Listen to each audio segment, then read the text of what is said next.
This channel does not promote any violent, harmful, or illegal activities. All content provided by this channel is meant for an educational purpose only. প্রশাসনকে কবজা করে নলহাটি সহ বীরভূমের নানা প্রান্তে সাম্রাজ্য গড়ে তুলেছিল তৎকালীন তৃণমূলের ব্লক সভাপতি বিভাস অধিকারী। আদিবাসীদের জমি, সরকারি জমি জবরদখল করে আশ্রম, বিএড কলেজ, আয়ুর্বেদিক ওষুধ তৈরির কারখানা, বিভিন্ন ট্রেনিং সেন্টার, চিকিৎসা কেন্দ্র সহ বিপুল সম্পত্তি গড়ে তোলে এই বিভাস অধিকারী। শুধুই নগদ নয়, আশ্রমকে জমি দানের শর্তে চাকরি বিক্রির ফাঁদ পেতেছিল পার্থ মানিক ঘনিষ্ঠ তৃণমূলের এই প্রাক্তন নেতা। বক্রেশ্বরের কাছে হরিপুর গ্রামের বাসিন্দাদের অভিযোগ যে শুধু চাকরির টোপেই কোটি কোটি টাকা তোলা নয়, বিভাস গরিবের ভিটে মাটিও দখল করেছে। পুলিশে বারবার অভিযোগ করেও কোনো ফল মেলেনি। একের পর এক প্রতারণার জাল পেতে মানুষকে লুট করেছে এই বিভাস অধিকারীর দলবল। টাকা চাইতে গেলে জুটেছে হুমকি। প্রভাবশালী বিভাসের মাথায় প্রশাসনের হাত থাকায় তার টিকিও ছুঁতে পারেনি কেউ। ওর আন্ডারে ব্লকে পুলিশ প্রশাসন সব ওর কথা শুনতো, ও যেটা বলতে সেইটাই শুনতো, প্রভাবশালী ব্যক্তি।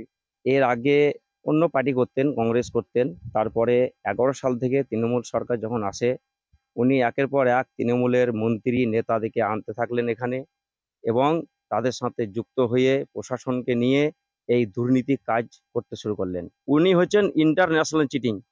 উনি এই চাকরি দেব বলে বহুত মানুষের কাছে টাকা নিয়েছেন, কেউ মুখ খুলছে না, কারণ বিরাট প্রভাবশালী এখানে। উনি আমাকেও ঘর ছাড়া করেছিলেন 18 সালে। 1 মাস আমার বাড়িতে অত্যাচার করেছে পুলিশ ভরে।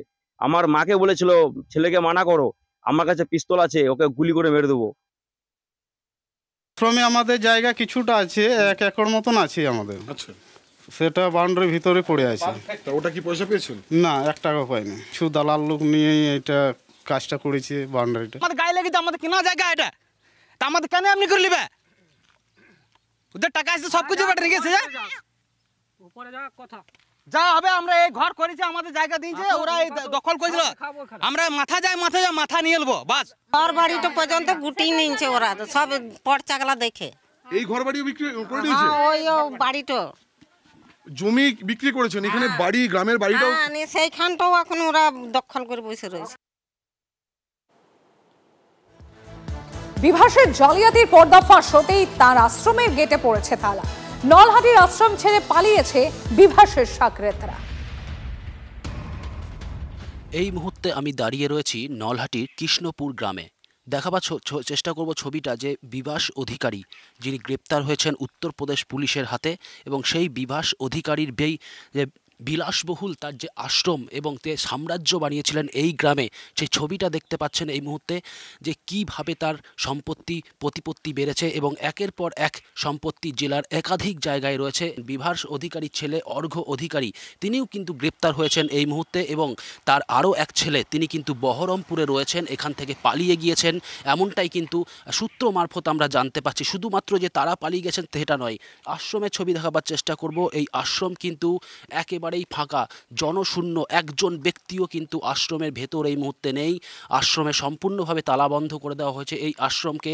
এছাড়াও তার বাড়িও কিন্তু একেবারে জনশূন্য, বাড়িতেও কেউ নেই, সকলেই কিন্তু বাড়ি থেকেও পালিয়ে গিয়েছেন। সব মিলিয়ে কিন্তু এই যে তার বিশাল প্রতিপত্তি, সাম্রাজ্য, তারপর তার গ্রেপ্তার, এই মুহূর্তে কিন্তু একেবারেই শূন্যতা তৈরি করছে এই সমস্ত বিষয়টা। ক্যামেরায় বিক্রমের সাথে হিমাদ্রি, TV9 বাংলা।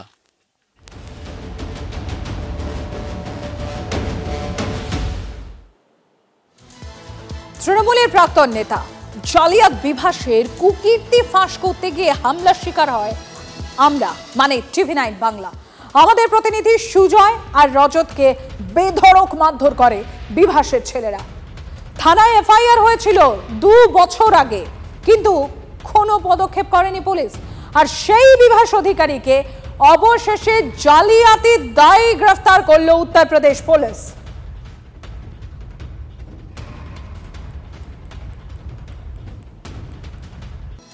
অভিজিৎ সরকার খুনের মামলার সাময়িক স্বস্তি পরের পালের আমরা ডিটেলস জানবো। আমরা কথা বলবো, আমাদের প্রতিনিধি শ্রাবন্তী সাহা রয়েছেন আমাদের সঙ্গে। শ্রাবন্তী, আপডেট। দেখো, সম্প্রতি আজকের যেহেতু বিচারপতি জয় সেনগুপ্ত অনেকটাই পিছিয়ে দিয়েছেন এই মামলা, আগামী 21 তারিখে এই মামলার শুনানি হবে। তাই আপাতত 22শে অগস্ট পর্যন্ত নিম্ন আদালতে যাবতীয় শুনানি স্থগিত থাকছে। একই সঙ্গে আগামীকাল হাজিরা দেওয়ার কথা ছিল পরেশ পাল সহ বাকিদের, সেই হাজিরা দিতে হবে না বলেও জানিয়েছেন বিচারপতি জয় সেনগুপ্ত। সমন হাজিরার সময় বাড়ানোর নির্দেশ দেওয়া হয়েছে হাইকোর্টের তরফ থেকে। সাময়িকভাবে নিশ্চিতভাবে স্বস্তি পরেশ পাল সহ বাকিদের। সম্প্রীতি। ধন্যবাদ শ্রাবন্তী। বিজেপি নেতা বিধায়কদের দেখলেই ঘিরে ধরে জয় বাংলা স্লোগান দেন, রাস্তায় দেখলেই জয় বাংলা বলুন। এবার প্রকাশ্য মঞ্চ থেকে দলীয় কর্মীদের নির্দেশ মালদা তৃণমূলের যুব সভাপতি। বিজেপি নেতা বিধায়কদের দেখলেই ঘিরে ধরে জয় বাংলা স্লোগান দিন, রাস্তায় দেখলেই জয় বাংলা বলুন। এবার প্রকাশ্য মঞ্চ থেকে দলীয় কর্মীদের নির্দেশ মালদা তৃণমূলের যুব সভাপতি। বিজেপির নেতাকে দেখলেই আর বিজেপির বিধায়ককে রাস্তা দিয়ে যেতে দেখলেই তাকে ধরে জয় বাংলা বলবেন, বলবেন জয় বাংলা। দেখবেন বিজেপির বিরোধী দলনেতা আছেন, তাকে জয় বাংলা বলেছে বলে মানুষের দিকে তেড়ে যাচ্ছে।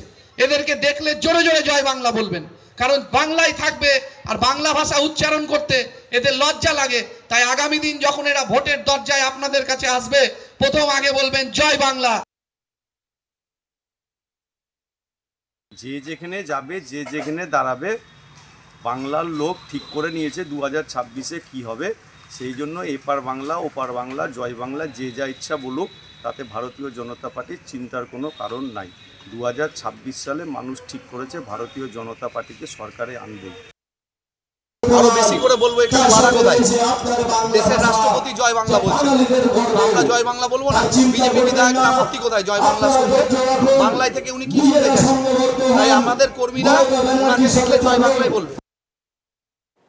নবান্ন অভিযানে মোট 7টি এফআইআর লালবাজারে। হাইকোর্টের নির্দেশ অমান্য করে রুট বদলের অভিযোগে হেয়ার স্ট্রিট থানায় এফআইআর। অন্য রাজনৈতিক দলের স্টলে বিশৃঙ্খলা তৈরির অভিযোগে নিউ মার্কেট থানায় এফআইআর।